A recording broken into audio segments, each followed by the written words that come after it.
The knife slipped from my hand and clattered loudly against the kitchen floor the moment she said it. "You're not family, get out." For a second, I genuinely thought I had misheard her. The smell of roasted chicken, garlic butter, and fresh bread filled the room, warm, comforting, familiar. The kind of meal that used to bring my daughter running to the table when she was little, her tiny hands clapping with excitement. But now she stood there, arms crossed, eyes cold. And I realized she meant every word. I am Isabella, 62 years old, and until that evening I believed I understood what love meant. I believed that no matter how much time passed, no matter how much distance grew, a mother and daughter could never truly become strangers. I was wrong. It had started 3 weeks earlier.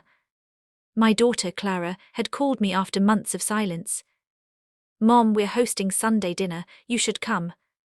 Her voice was polite, too polite, the kind of tone you use with someone you're obligated to speak to, not someone you love.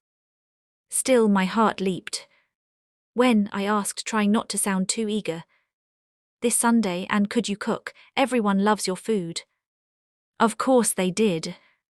I had spent my entire life cooking for others, family, neighbors, even strangers. Food was my way of showing love, of saying the things I sometimes didn't know how to say out loud. "I'd love to," I told her. And I meant it. The morning of that Sunday, I woke up at 5 a.m. Old habits. I tied my apron, the same faded blue one Clara had gifted me years ago when she still cared enough to celebrate my birthdays. My hands moved instinctively, washing, chopping, seasoning. Roast chicken with herbs, creamy mashed potatoes, buttered vegetables, fresh bread from scratch. Her favorites. Or at least they used to be. As I cooked, memories flooded in. Clara at 5 years old, standing on a stool beside me, insisting on helping.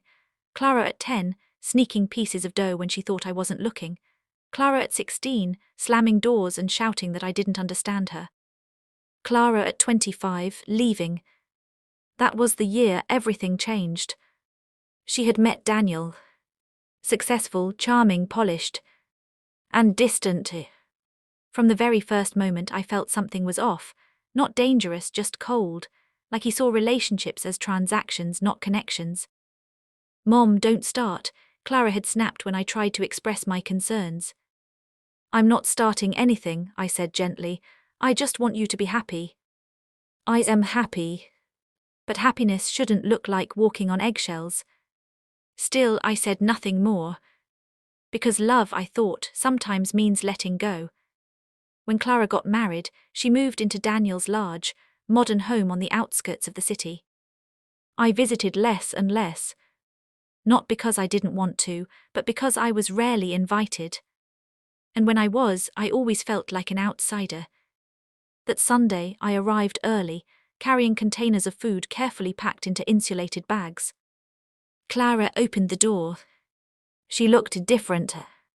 Perfectly dressed, makeup flawless, hair styled like she had just stepped out of a magazine. But her eyes didn't light up when she saw me. "You're early," she said. "I thought I'd help set up," I replied, forcing a smile. She stepped aside. "Come in." The house was immaculate, not a single thing out of place. Daniel stood in the living room speaking to 2 guests, people I didn't recognize. He glanced at me briefly. "Isabella," he said with a nod. No smile. No warmth. Just acknowledgement. "Hello, Daniel," I said. Clara walked past me. "The kitchen's there," she said. "You can start plating the food." "Not thank you." "Not I'm glad you're here." Just instructions. Still, I told myself not to overthink it. This was my daughter. I worked quietly in the kitchen, arranging dishes, reheating what needed warming, making sure everything looked perfect. From the living room I could hear laughter. Clara's laughter. Light, effortless. The kind she hadn't shared with me in years. Something twisted inside my chest. Dinner was served an hour later. Everyone gathered around the table. 6 people. I noticed something immediately. There was no place set for me. I hesitated. Clara, where should I sit? She glanced at the table, then back at me. Oh, she said casually, we didn't set a place for you. My hands tightened around the serving spoon. I can bring another chair, I offered. Daniel spoke before she could respond. There's no need, he said smoothly. You can eat later. Later. Like I was staff. Like I didn't belong at the table. I swallowed my pride. Of course, I said quietly. And I stepped back. I stood in the kitchen as they ate. Listening. Watching from a distance. They praised the food. This is incredible, one guest said. Who made it? Another asked. Clara smiled. I did, she said. The words hit me harder than I expected. I almost dropped the plate in my hands. Something inside me cracked. Not loudly. Not dramatically. Just quietly. Like something breaking after being strained for too long. After dinner, as I began cleaning up, I finally found the courage to speak. Clara, I said softly, can we talk? She sighed. Make it quick. I nodded.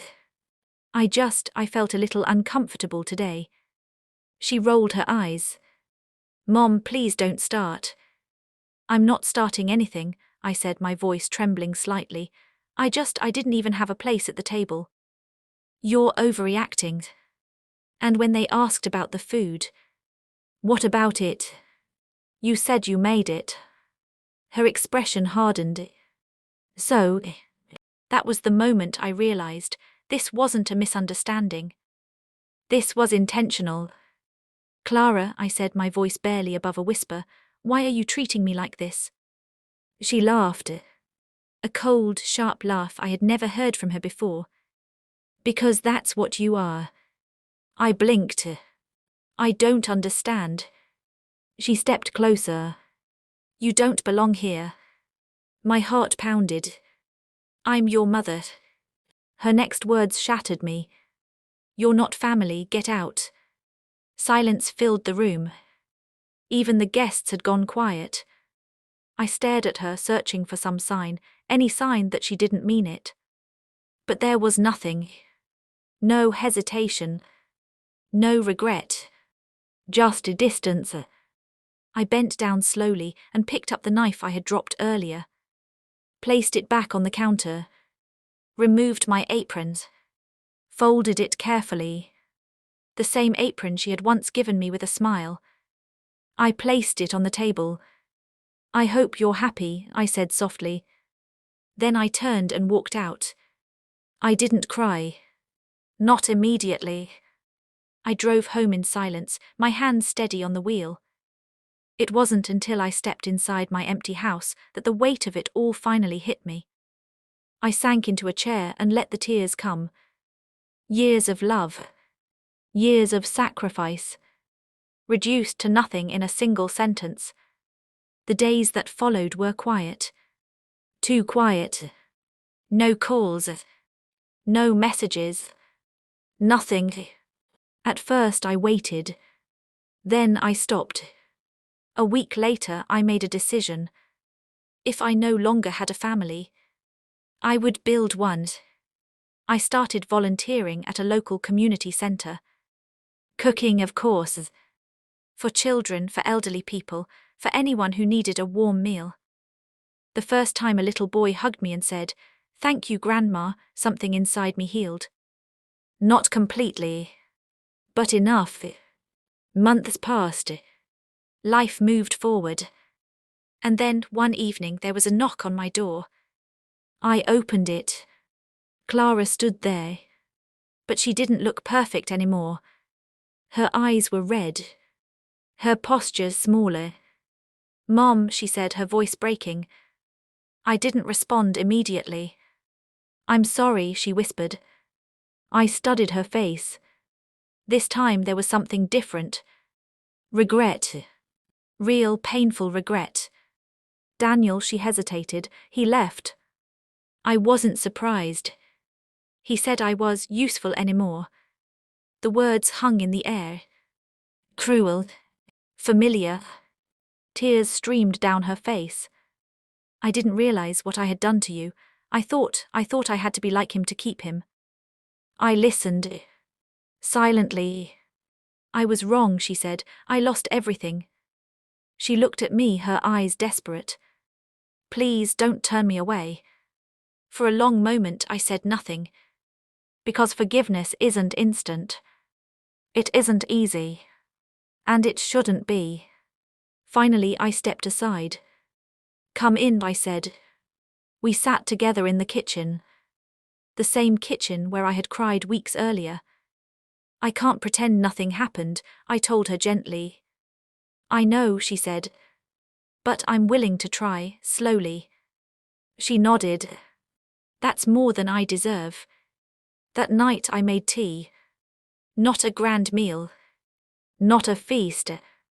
Just something simple. And for the first time in a long time, we talked. Not perfectly. Not easily. But honestly. Because family isn't just about blood. It's about respect. About kindness. About choosing each other, even when it's hard.